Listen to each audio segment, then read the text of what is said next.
back to Kaido.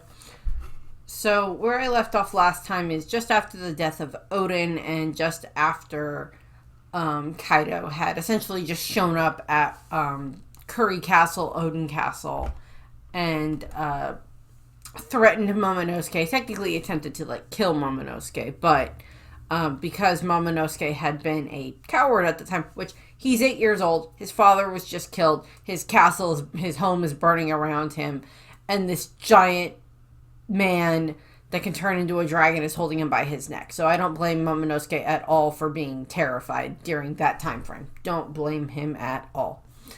I would have been scared, whatever, today if that happened to me. If this guy showed up and was just like, okay, your parents are dead, your dad's dead, I'm the one who killed him, and blah, blah, blah, blah, blah. So, yeah. That's fun there. So essentially what happens is after that, Kaido threatens Momonosuke, decides Momonosuke is not a threat, chucks him away, back to Toki, doesn't kill him. And then Kaido flies off, turns back into his dragon form and flies off. This, of course, leads into Momonosuke and his group that gets sent to the future, and then Hiyori, who grows up, normally, and then Toki delivering her prophecy. Delivering her prophecy and then supposedly dying. Hasn't been 100% confirmed in the manga if that's when Toki died or not, but, delivered her prophecy about, that you are the moon, unaware of the dawn, and all of that stuff. That goes into that I went over with Toki. In her video. So from there, presumably what happens is Kaido just goes back to Onigashima where he lives, and gets back there, and then finds out that his daughter starts to be referred to as son at this point in time, Yamato, starts essentially being like, no, I will not, I'm not Yamato, I am Odin, I am Kozuki Odin, and I will free Wano and everything like that, and starts, that's where the idolization starts coming from. To be fair, I'm kind of thinking Kaido could have saved himself a lot of trouble if he just didn't have Yamato at the execution. He could have saved himself a good chunk of trouble if he just didn't take Yamato to the execution of Odin. And then Yamato wouldn't have been inspired by Odin and insert whatever else, and Yamato would have grown up to be like the perfect little mini Kaido or something like that. But that's not what happens. Yamato starts to just, this is when Yamato awakens their Conqueror's Haki, and Kaido is impressed by this, but is just also very annoyed as to why this is happening. Also, what ends up happening during roughly the same time frame is the other remaining daimyos of Wano, minus Yasue, gather together, and them and their forces go and try to attack Onigashima, try to attack Kaido. And this leads to the other three former daimyo being captured and thrown into the cave. Where then Kaido shows up, has Yamato with him, and chucks Yamato into said cave, along with a small bit of food and swords. And is essentially trying to make Yamato realize, kind of the way that Kaido is, that only the strong will survive, and because, and explicitly tells the samurai, you are my child. This is my child type of thing. Let's see how they treat you. And yeah, as I've stated before, there are two different ways this could have gone, where the samurai legitimately just try to kill Yamato because Yamato is Kaido's child, as essentially the same type of retribution that was done against Orochi and the Kurozumis, because of what Orochi's grandfather did. But that's not the case. The samurai were better than that. Didn't hurt Yamato, helped Yamato with the diary and everything else like that. And of course, during the same time frame, Yamato now has the cuffs on him. The exploding ones that if he ever leaves the boundaries of Onigashima, they will explode. And that's what he is told, and he's not willing to risk it, which is fair. Not willing to risk testing that theory. perfectly understandable. Eventually, we find out that, yes, they really were exploding cuffs. And so that's kind of what goes on there. Yamato does eventually escape the cave because the three samurai, cut their way out of the cave and go and fight Kaido one more time, try to fight him one more time. They unfortunately die in the process, but it allows Yamato to escape. The reason I bring up Yamato is because that is kind of part of what is going on here, because over the next 20 years, Yamato essentially is somewhere between being like a recluse on the island, being in hiding on the island, and trying to fight Kaido multiple times on the island. Also ends up finding the Inu no Mi model Makami no... Oh, what was it called? The Makami devil fruit that Yamato ends up eating that Kaido had been saving, technically probably for Yamato anyway, but had been saving. Because it's like the guardian deity of Wano. And so there's that there. The thing that I want to point out here is one of the other reasons I bring up the cuffs, those will get brought up again later, is of course, a lot of people think that the cuffs are definitely sea prism stone cuffs. And I'm like, I don't think so, because as Yamato has their devil fruit for about 20 years, given this time frame, because Yamato eats it when they are a child because they are so hungry, and this is what they find.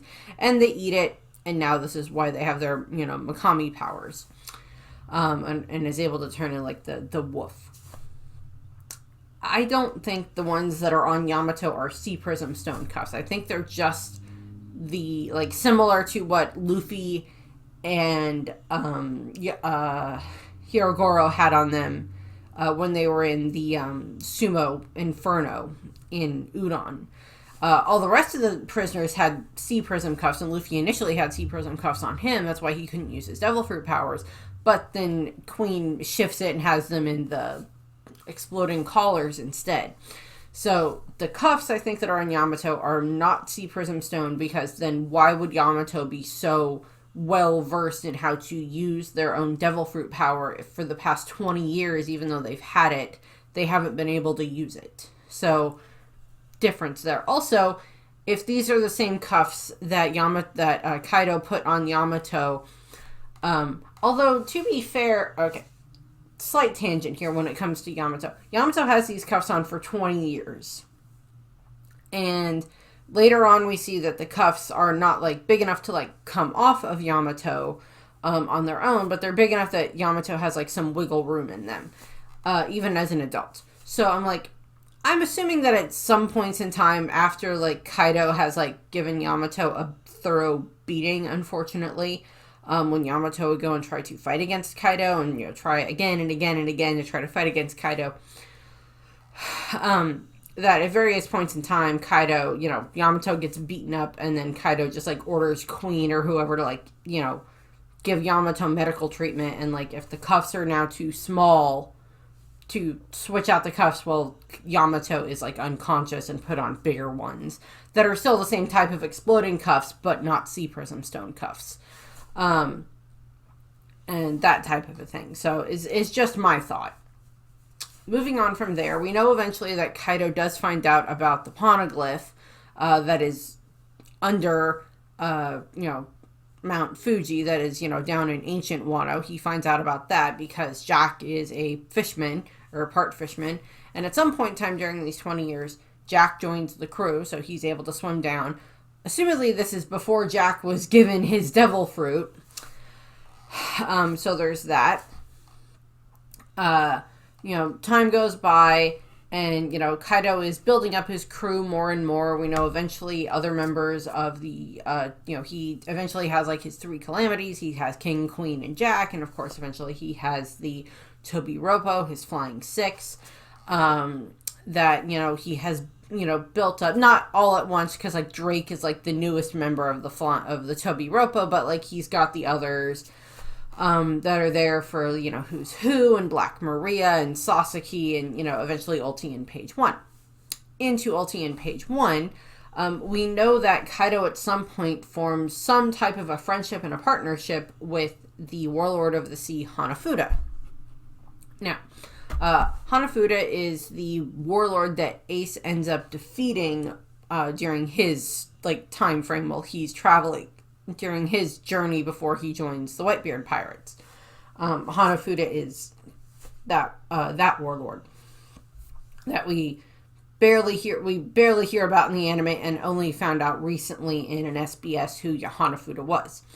Hanafuda's MO essentially was that he collected ancient Zoan devil fruits. So that way he could then have an ancient Zoan themed crew, essentially, is probably what happened. Now, there's a side theory here that could go with this, that did Hanafuda manage to acquire the Allosaurus devil fruit that we know that Drake ends up eventually having, and the reason Drake has it is because as part of being a warlord for the government, Hanafuda has to at least somewhat keep up appearances of working with the government. So we know that Drake has this devil fruit, but as far as we're aware, or as far as I can remember, I don't remember any other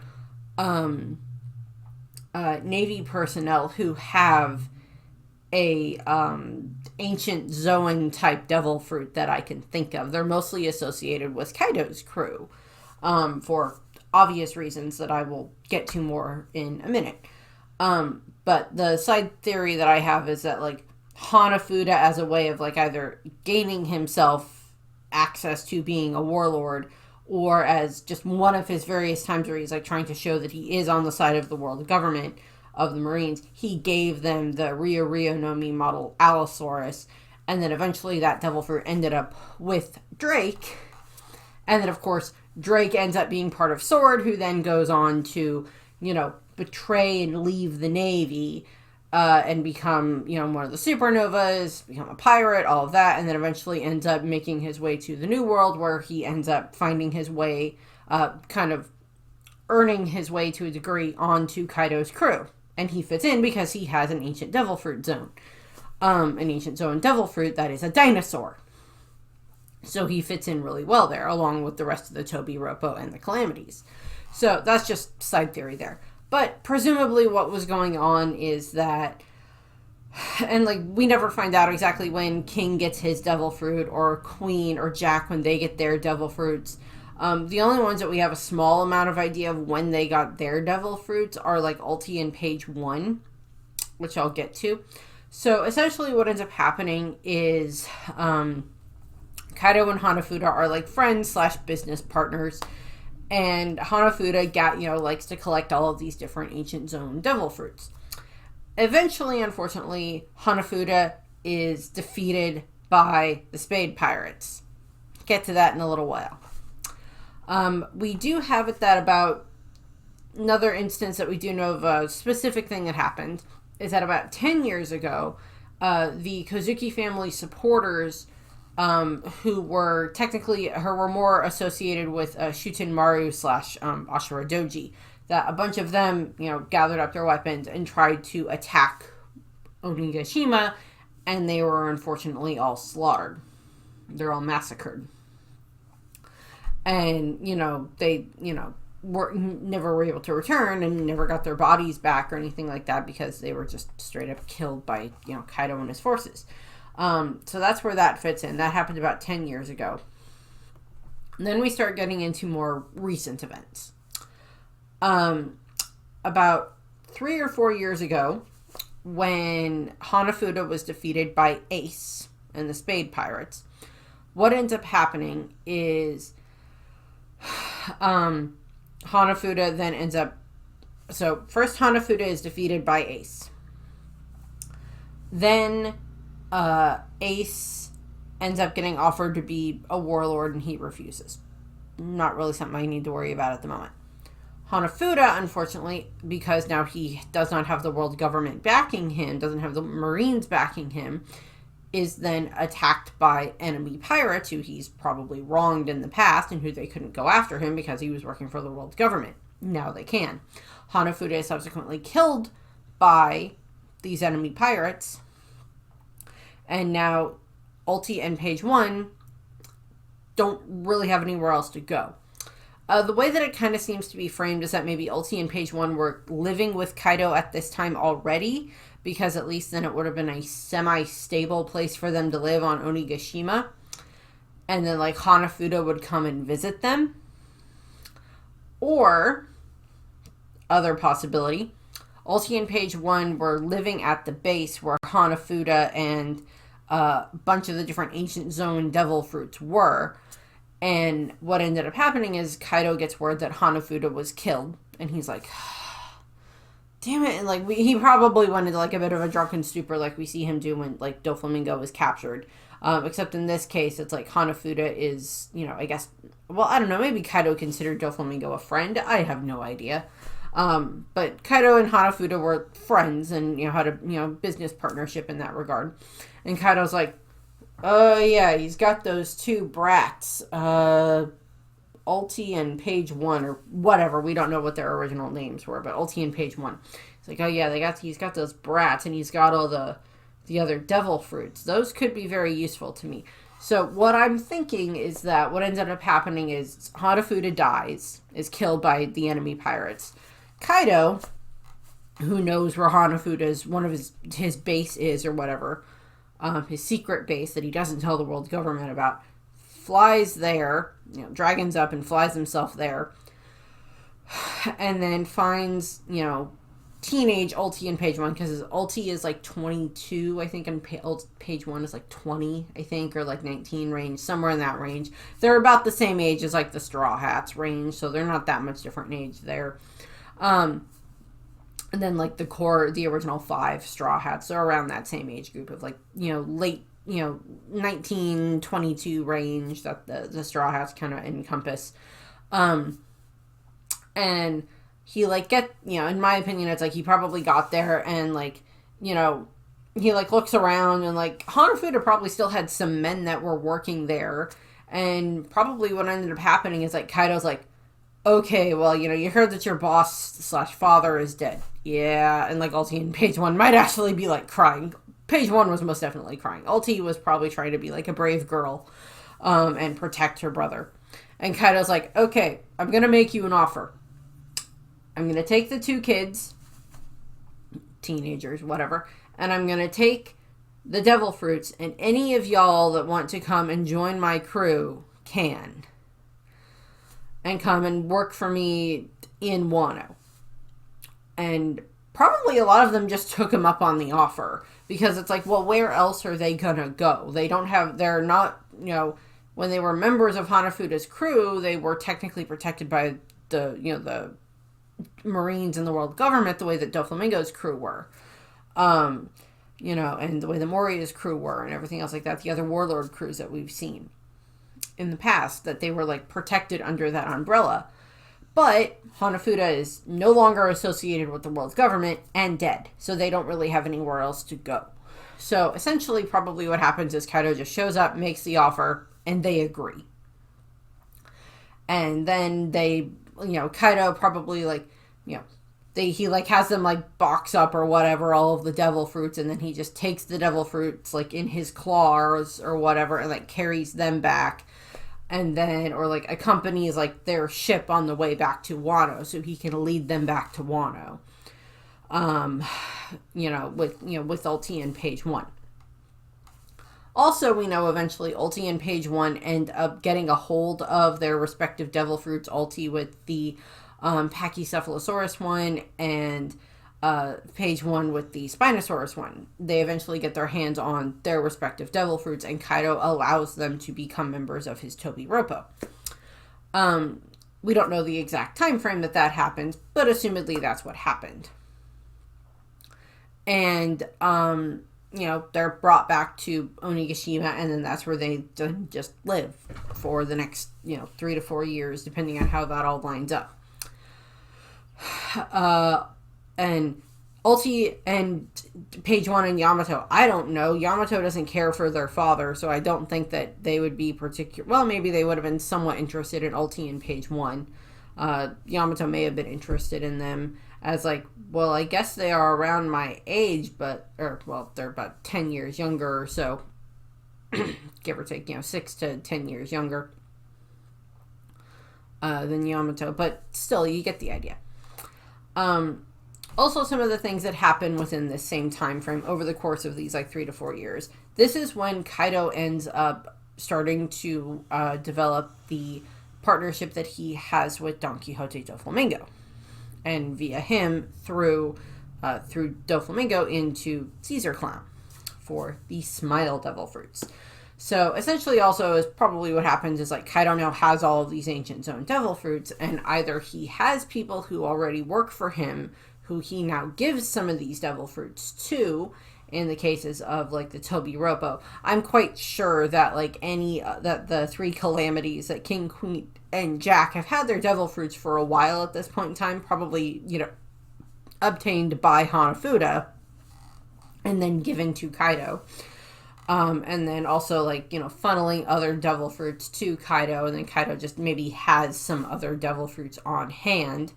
Don't know where those devil fruits would have ended up if there's still any of them lying around somewhere, but I don't know. Whatever. But he starts to develop this collaboration with, not like a YouTube collaboration, but a collaboration with Doflamingo, so that way he can get his hands on the artificial zones, the Smile Devil Fruits.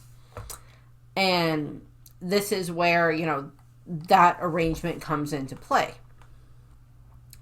And over the next, 3-ish years or so, they develop this partnership, and Doflamingo has, Caesar Clown is on Punk Hazard, making the sad, and then the sad is being taken to Dressrosa, where it is then being cultivated by the Tontara into growing it into the Smile Fruits, and then the Smile Fruits are then harvested and then sent off to Wano, where, of course, 1 out of every 10 is actually successful for all of the different gifters. And then there's all of the ones who end up becoming the pleasures because they got the failed version of the devil fruits. And then, of course, because Orochi is a fuckwad, he ends up taking a bunch of, the partially eaten smiles that are the failed smiles, and sends them off in the trash to the various leftover towns, Ebisu and Okobore and a bunch of the other ones, sends them there. Specifically Ebisu that we know about, but sends the fruits to those areas. And of course, the citizens of Wano in those areas who don't have a lot to eat end up cutting them apart and eating the Smile Devil Fruits, which then, of course, just like Tama, or not like Tama, just like Toko and so many of the others, give them the permanent smiles and lose access to the rest of their emotions. So, I guess there's kind of the thought that, well, if Ace hadn't defeated Hanafuda, would that have still happened? Probably, knowing Doflamingo, he probably still would have found a way to, finagle some type of, a partnership with Kaido. Just for reasons, and it would have just been him and Hanafuda working for Kaido.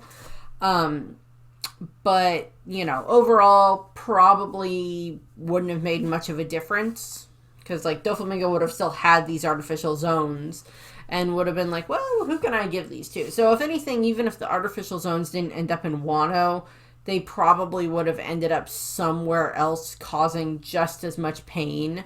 Although, depending on where they ended up, the people who didn't willingly eat the devil fruits, knowing what they were, who didn't willingly eat those, may not have had a king force them essentially to eat them the way that Orochi did with the citizens of the leftover towns. So there's a bit of a history divergent, but I'm quite certain that they still would have ended up somewhere else, even if they didn't end up in Wano. So that's essentially what kind of happens over the course of the next, 3 to 4 years during that time frame, which brings us up to lining up for when Luffy's story is going on. Now, we don't really hear about Kaido from Luffy's perspective until Water 7, when Garp brings up the Yonko. This is when we're first introduced to the concept of the Yonko, of Whitebeard and Kaido and Big Mom and Shanks as the Yonko, as like the highest active bounty pirates in the world, and as like these emperors of the sea that reign over their own territories and everything else like that. This is where we're introduced to that concept by Garp. And so that's essentially, like, story-wise, the first time that we hear about Kaido. Kind of the next time that we hear anything about Kaido is during the Impel Down arc, when Luffy is inside of Impel Down trying to save Ace. It is stated that Kaido, along with King, are on their way, and like some of his other forces are on their way to Marineford to possibly try to interfere with the execution of Ace. Now, we don't know if this was supposed to be that Kaido was trying to show up to possibly help Whitebeard as, like, two former members of the Rocks Pirates helping each other out in this time of need, or if it was just Kaido was trying to show up here at Marineford and take advantage of the situation, very similar to how Blackbeard was took advantage of the situation and used this opportunity given to Kaido to try to attack not just Whitebeard's crew, but also the Marines after the two of them had gone at each other. This does not happen because Shanks shows up, intercepts Kaido and his crew, and Kaido ends up, just like returning back to Onigashima, where he then has like this interaction with Yamato when like Ace is dying. There's also a previous instance where when Ace was in Wano, where Ace and his crew were the Spade Pirates end up on Onigashima, but Kaido is not there, so Ace doesn't really interact with Kaido because he's off somewhere else. But that's when him and Yamato become friends.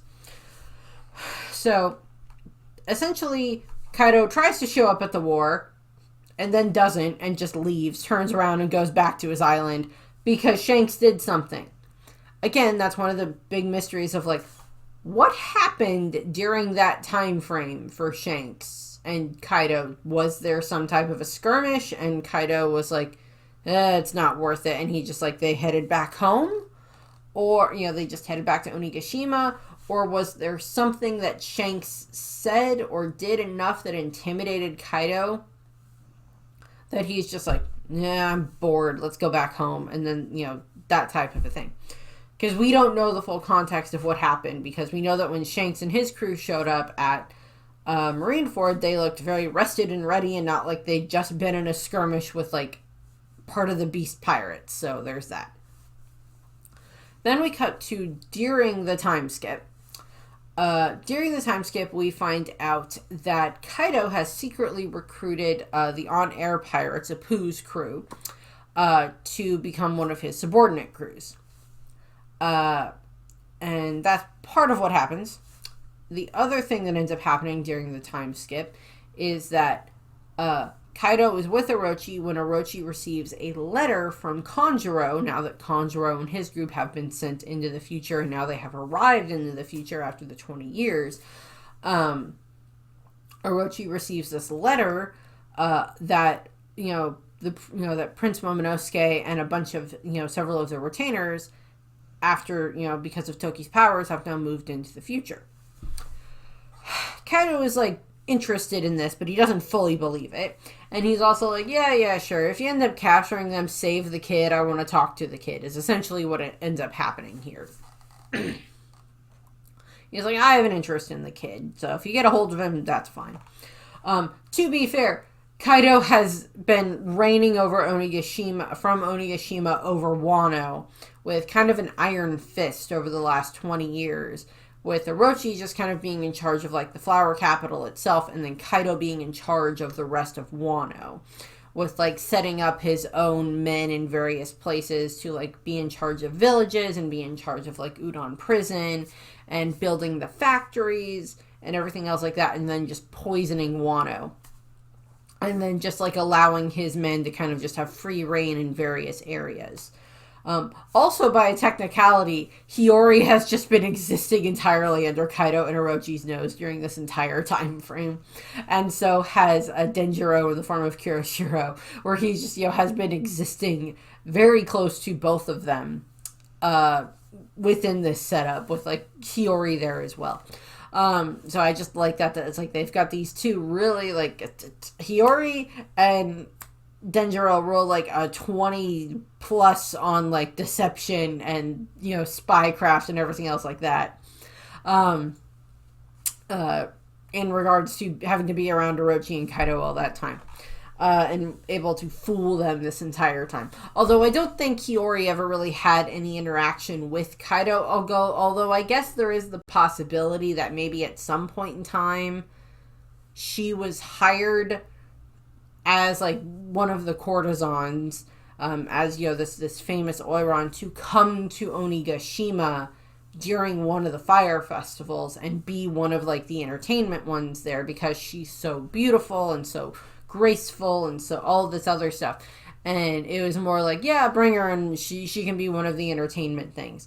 And maybe they did that at some point in time, because, like, Hiyori somehow knows her way around Kaido's mansion when she's there, so assumedly she may have been there at some point in the past. So that's a possibility. So then we cut to the Dressrosa arc. And this, or Dressrosa / slightly into post-Dressrosa going into Zou, where we finally get our full introduction to Kaido. And what ends up happening is we are introduced to him kind of via Arouge. And this is the last time we have seen Arouge in the story, because Arouge is healing from his injuries while at Balloon Terminal, which is just one of the Sky Islands. And Arouge looks over and he sees this guy literally going to jump off this cloud to himself. And Arouge kind of, like, gives a prayer, and then Kaido jumps off this Sky Island, falls 10,000 meters down, and just crashes feet first, perfectly fine standing up, onto this island. This island happens to be the island where several different supernova crews are having a meeting, where we have the Kid Pirates, the Hawkins Pirates, and the On-Air Pirates, which at least give it to Apu. As much as he is one of my least favorite supernovas, he at least came up with a more interesting name for his crew than the Kid Pirates or the Hawkins Pirates. Unless I am just blanking on, like, what Hawkins' crew's name was. Because I don't remember. Drake was also just the Drake Pirates, and Bonnie's was just the Bonnie Pirates. Law was at least the Heart Pirates, okay? And Luffy is the Straw Hat Pirates. That's at least something that's more creative than just the captain's name. So Apu gets a point for that. Also, it's on air because he's a musician and it's like a radio on air type of thing. So I do appreciate that. As much as I do not like Apu at all as a character, he gets points for that. Kind of like how Kaido is a horrible, horrible, horrible parent, but he gets points for, like, being okay with Yamato wanting to be referred to as male instead of female. It's like, okay, you get points for that, but it doesn't help. You're still way into the negative for any of this type of a thing. But he lands on this island where these three crews were having this meeting about having an alliance to try to go and fight against Shanks, because Kid wants to go up against Shanks, and he wants these other two to come and help him do that. Doesn't do much good in the end anyway, when Kid tries to go up against Shanks, but Kaido lands on the island, and this is where we get the introduction about Kaido, and it's from the narrator, and it's like, people often say, if it's one-on-one, Kaido will win. On land, sea, and air, among all living things, he is a pirate who is known as the strongest creature. And this is just like part of Kaido's introduction when he lands on this island, which is, when it's one-on-one, Kaido wins. And so this is like Kaido lands there, and we find out that essentially Kaido is like looking over, like, looking over at, the Kid pirates and the Hawkins pirates. And technically Apu is already part of his crew, but the other two crews don't know this. And he's like, join my crew or die, essentially, is what happens. And Hawkins does his tarot card reading and is just like, yeah, I'll join. Apu, yeah, I'll join. Kid, F you, gets beaten up and thrown in udon, is what happens there. And then, Kid and Killer are captured. And Killer gets turned into Kamazo. And Kid ends up in, in udon for a while. Because he tried to defy Kaido, and Kaido's like, oh, you're interesting. Okay, I'll hold on to you and see what happens, type of a thing. That's what ends up happening there. And then we get into the Zou arc, where we know that Kaido has sent Jack to to try to get Raizo from Zou to get that information. That's part of what happens there. What also ends up happening is this is when we find out about Kaido being a drunk. Because this is where Kaido is finding out that Doflamingo has been dethroned, de-warlorded, and captured by the Marines. And defeated by Luffy. And Kaido is just in this cave and just sitting there getting drunk off his ass, which is just funny. He's like, Dofi! It's just like so upset about this because he's now going to lose his supply of the smile fruits for, all of the different waiters that he has literally waiting for the devil fruits to show up. So he can try to see if any of them will, get like a good ability or something like that based on like whatever, animal one they end up with. To a degree, if I had the choice between eating a smile devil fruit and eating like a regular devil fruit, I'd be like, I'm going to take the regular devil fruit because I lose my ability to swim both ways, but the smile gives me a 1 in 10 chance of just being for the rest of my life, and I don't want that.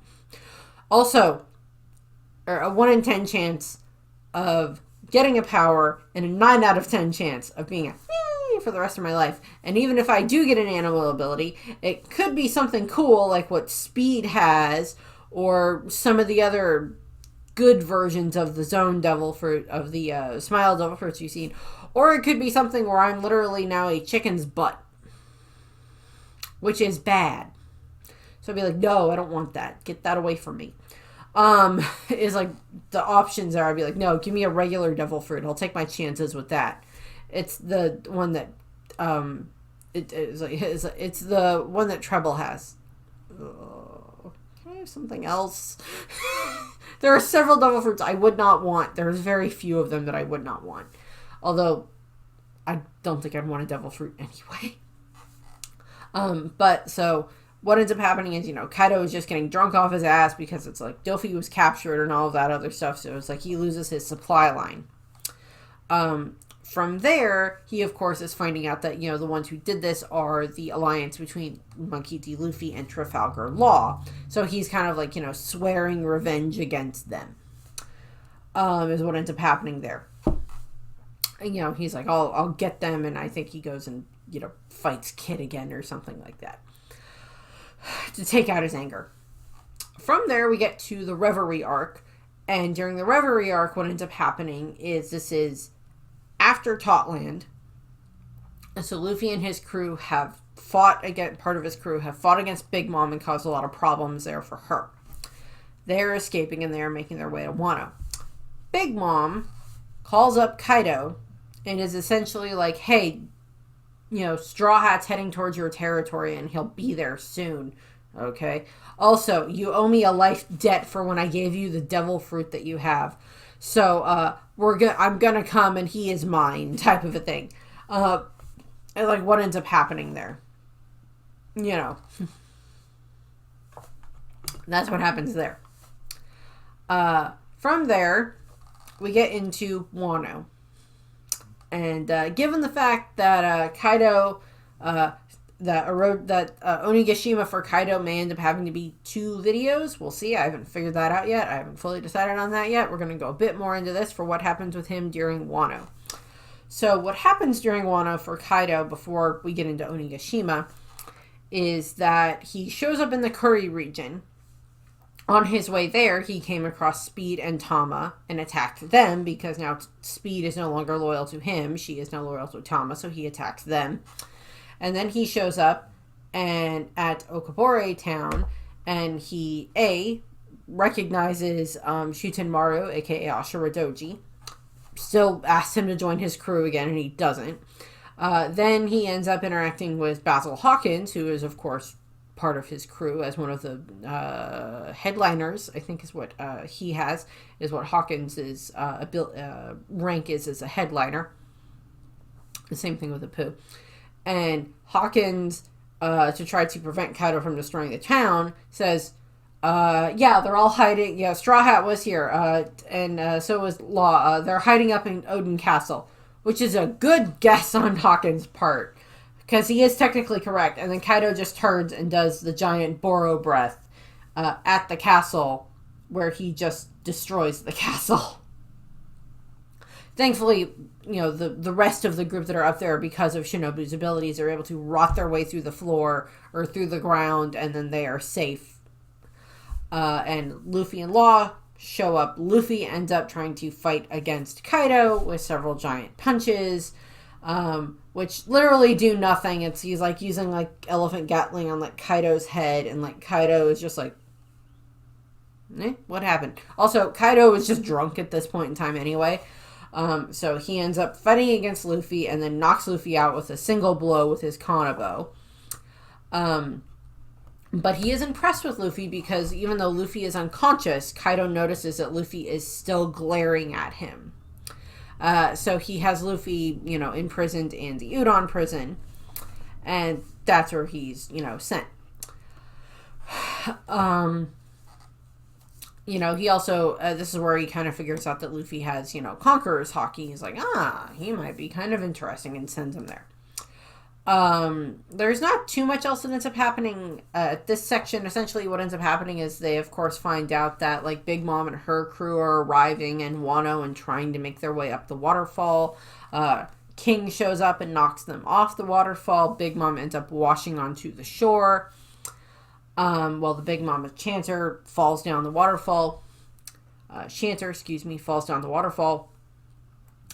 From there, we don't really hear that much about Kaido until later, after Queen has fought against Big Mom at Udon Prison and has managed to capture her by knocking her out and then injecting her with more stuff to keep her knocked out and then wrapping her up in all of the Sea Prism Stone chains that they have there, that are not being used, which is a lot and is still probably barely enough to contain Big Mom. And then they take Big Mom back to Onigashima. Also during that time frame is when the execution of Yasue happened, and presumably Kaido was watching that. Although he doesn't have as much interest in it because he wasn't there, but he at least had some interest in it. From there, we have it that Big Mom is brought to Onigashima by Queen, and Kaido orders his men to release her once she's awake, which they do. And then the two of them proceed to argue and clash, causing just the skies of Onigashima to just erupt into, what we've seen when other Yonko clash against each other, other high-level pirates clash against each other who have Conqueror's Haki with the sky splitting open and everything. And they fight throughout the night, probably cause a bit of damage around the island, and eventually by the next morning, they have stopped fighting and are now just happily drinking together like old friends. Because they kind of are old friends that are brother and sister type of a thing from when they were on the Rocks Pirates, almost, 38 years ago, when all of that happened. And they have essentially made the deal with each other to form an alliance. And they are going to work together to try to find the One Piece and topple the world government. Which, to be fair, is not a bad plan. I mean, had they not been defeated by Luffy, they definitely would have given the Marines a run for their money. And with their crews working together, they probably would have been able to, possibly have a good chance of trying to find the One Piece. And possibly given stuff that we've learned about Imu-sama more recently, maybe not had much of a chance against Imu, but at least would have been able to give the Gorosei a run for their money. I would definitely say Kaido and Big Mom would have been able to do that.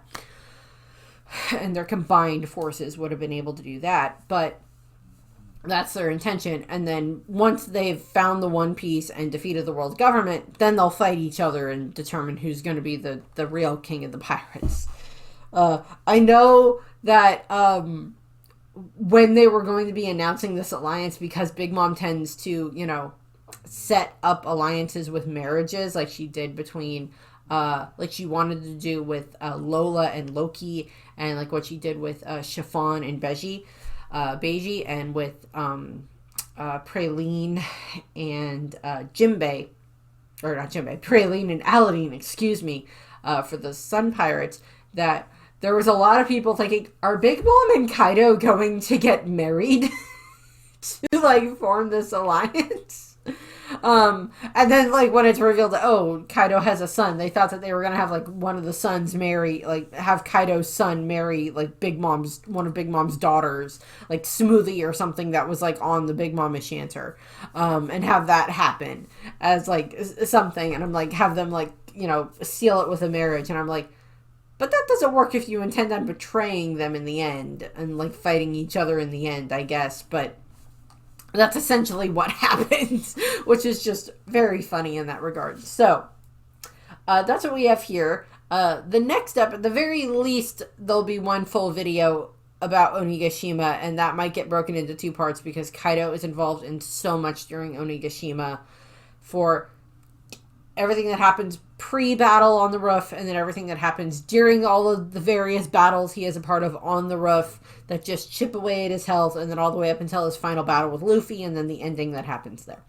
So, Onigashima will at least be one full video, if not possibly two, just for how much effing happens there for Kaido. So, that's what I have here. I thank you very much for watching. I hope you enjoyed the video, and I hope you have a nice rest of your day. Bye!